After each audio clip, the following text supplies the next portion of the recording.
Hello दोस्तों, नमस्कार। आप सभी का स्वागत है आपका अपने यूट्यूब चैनल ऑनलाइन साइंस वाला। दोस्तों, आज लेकर आ चुका हूँ मैथ्स का प्रैक्टिस सेट, वो भी रेलवे का कोई भी एग्जाम, आरआरबी, एनटीपीसी, आरपीएफ में पूछे गए सभी प्रीवियस ईयर सवाल लगाने वाले हैं। तो फटाफट आप लोग जुड़ जाइए और दोस्तों में एक बार जरूर शेयर कर दीजिएगा। आइए दोस्तों, कुल 10 सवाल आप लोग कितना क्वेश्चन बना पाते हैं वीडियो के कॉमेंट में जरूर बताइएगा। तो चलिए दोस्तों, डायरेक्ट चलते क्वेश्चन से। क्वेश्चन नंबर फर्स्ट है आपके स्क्रीन पर। इस सवाल का आंसर बताइएगा। ये दोस्तों आरआरबी एनटीपीसी 2020 में पूछे गए सवाल दिया गया है कि √54 इंटू √125 अपॉन में √24 इंटू √45 का मान क्या होगा। ऐसे सवाल हम लोग कैसे बनाएंगे, आइए दोस्तों समझते हैं। √54 को आप इस प्रकार से तोड़ सकते हैं। √54 को आप इस प्रकार से लिख सकते हैं, 9 इंटू 6 में 54 हो गया, इंटू 125 को आप ऐसे लिख सकते हैं 25 इंटू 5 में, अपॉन आप 24 को तोड़िए। 24 को आप क्या कर सकते हैं दोस्तों, 4 इंटू 6 में तो तोड़ सकते हैं, इंटू, और 45 को आप तोड़ सकते हैं 9 इंटू 5 में। अब 9 से निकल जाएगा 3 बाहर और 6 हो जाएगा उसी प्रकार रूट अंदर 6, इंटू 25 से 5 बाहर आ जाएगा और √5 उसी प्रकार से रह जाएगा, क्योंकि √5 का तो नहीं निकलेगा वर्गमूल, अपॉन में 4 से निकलेगा 2 और 6 से हो जाएगा 6, इंटू 9 से निकलेगा 3 इंटू 5 उसी प्रकार रह जाएगा। अब यहां से कर देना है आपस में गुना। अब गुना करेंगे तो क्या हो जाएगा दोस्तों, 5 इंटू 3 15, और √6 इंटू √5 गुना हो जाएगा तो √30 हो जाएगा। 3 इंटू 2 6, और √6 इंटू √5 ये भी 30 हो जाएगा। √30 खत्म हो चुका है, बचा है क्या, 15/6। 15/6 से भाग दे देंगे तो 2.5 आपका राइट आंसर हो जाएगा। यही दोस्तों आपका आंसर। बहुत ही इजी सवाल था। चलते हैं क्वेश्चन नंबर सेकेंड से। क्वेश्चन नंबर सेकेंड दिया गया है कि हरीश के मासिक वेतन 45,000 रुपया में से 1/3 शिक्षा पर खर्च करता है और 2/6 भोजन और अन्य आवश्यकता पर खर्च करता है। शेष वेतन की वह बचत करता है और बचत की राशि बताइए दोस्तों। इन सवाल का राइट आंसर क्या होगा। देखिए दोस्तों, हरीश है, उसका जो इनकम है पर मंथ उसका जो इनकम है वो कुल 45,000 रुपया। कितना दोस्तों, 45,000। उसमें से 1/3 भाग शिक्षा पर खर्च करता है और 2/6 भाग भोजन और अन्य आवश्यकता पर खर्च करता है, और कुछ पैसा मंथ में बचा लेता है। ये पता हमको नहीं है। अब देखिए यहाँ पर ये खर्चा है और ये खर्चा। अगर हम टोटल खर्चा निकाल लेते हैं तो बचत आराम से निकल जाएगा। कुल खर्चा कितना कर रहा है, इन दोनों का एलसीएम ले लीजिएंगे, 6, 3 दूना 6 प्लस 6 कम 6 2, टोटल हो जाएगा 4/6।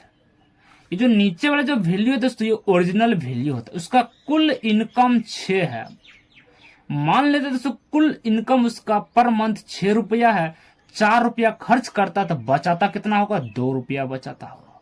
लेकिन सवाल में दिया गया उसका कुल जो इनकम है 6 ना होकर 45,000 रुपया है। कितना दोस्तों, 45,000 रुपया।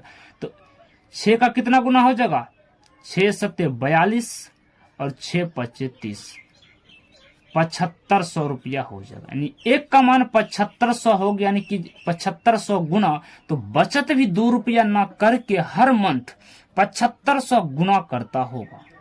तो राइट जो आंसर हो जाएगा आपका 75 दूना 150, यानी कि 15,000 रुपया पर मंथ बचाता है। यही आपका राइट आंसर हो जाएगा। क्या दोस्तों आप लोग समझ गए होंगे। बहुत ही इजी सवाल था जो आरआरबी एनटीपीसी में पूछे गए सवाल है। क्वेश्चन नंबर 3 है, संख्या 0.2323 इस प्रकार से चल रहा है, तो परिमेय संख्या के रूप में मान बताइए। आइए तो इन सवाल को कैसे हम लोग करेंगे। बहुत ही इजी सवाल। देखिए 0.2323 इस प्रकार से चल, इसको तो हम ऐसे भी से लिख सकते हैं, 0.23 पर रेकरिंग वार लगा सकते।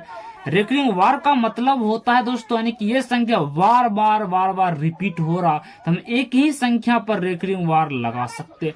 अब इसको हम कैसे आंसर निकालेंगे, 23 तो 23 ही रखेंगे, और जो जितने संख्या पर रेकरिंग वार होता है उतनी ही संख्या नीचे में 9 लग जाता है। यही आपका राइट आंसर हो चुका है। 23/99, यही आपका राइट आंसर हो गया। तो चलिए क्वेश्चन नंबर 4 है 463 व्यक्ति के एक समूह को 4 ऋतुओं वर्षा, ग्रीष्म, वसंत और शीत में अपनी पसंदीदा ऋतु को वोट देने के लिए कहा गया है। वर्षा ऋतु को 130 वोट मिले हैं, जबकि ग्रीष्म ऋतु को 100 वोट मिले हैं। शीत ऋतु को ग्रीष्म ऋतु की तुलना में 53 वोट अधिक मिले हैं। तो बसंत ऋतु को 80 वोट मिले। इनमें से कौन सी ऋतु को सर्वाधिक व्यक्ति के द्वारा पसंद किया गया? आइए दोस्तों इस सवाल को हम लोग करते हैं। देखिए दोस्तों इस सवाल को आप लोग कैसे बनाइएगा। कुल 463 व्यक्ति के एक समूह जिसमें वर्षा, अब यहाँ पर जो वर्षा जो ऋतु था उसको 130 वोट मिला। कितने दोस्तों? 130 वोट। और नेक्स्ट जो था ग्रीष्म, ग्रीष्म जो ऋतु था उसको 100 वोट मिल चुका है। अब का जो ग्रीष्म ऋतु के तुलना में शीत ऋतु को कितना मिला? 53 वोट ज्यादा मिला, यानी कि 153 हो जाएगा। और अगला जो बच चुका है जो 80 वोट मिला उसे बसंत ऋतु को, वसंत ऋतु को 80 वोट मिल चुका। अब यहाँ पर कुल आप जोड़िएगा तो 463 वोट पड़ चुका है। अब यहाँ पर जो सवाल पूछा है कि सबसे ज्यादा किसको वोट मिला, सबसे ज्यादा एक ही मात्र तो मिला है, शीत ऋतु को मिला है। यही आपका राइट आंसर हो जाएगा। ठीक है दोस्तों क्वेश्चन नंबर 5 देखिएगा। क्वेश्चन नंबर जो 5 कहता है एक टेनिस खिलाड़ी ने अपने करियर में 5 मैच जीता, 12 मैच हार चुके और 3 मैच ड्रॉ कर चुके। तो अपने करियर में हारने वाले मैचों का भिन्न बताइए। तो देखिए दोस्तों इन सवाल को हम लोग कैसे करेंगे। अपने करियर में 5 मैच तो जीत चुका, 5 मैच जीत चुका है और 12 जो मैच उसने हार चुका है और 3 मैच उसने ड्रॉ कर चुका। क्या कर चुका दोस्तों? ड्रॉ। यानी कि कुल अपने करियर में दोस्तों 12, 5, 17, 3, 20 मैच खेल चुका है, 20 मैच कुल खेल चुका है। लेकिन पूछा भिन्न के रूप में, तो हारने वाला है, तो हारा कितना? 12, तो 12/20 हो गया। अब इसको हम काटेंगे 4 या 12, 4 5 20, यानी कि 3/5 आपका राइट आंसर हो जाएगा। यही दोस्तों आपका आंसर हो। आज क्लास हम लोग 5 ही सवाल रखते हैं, नेक्स्ट आएंगे और भी लेकर।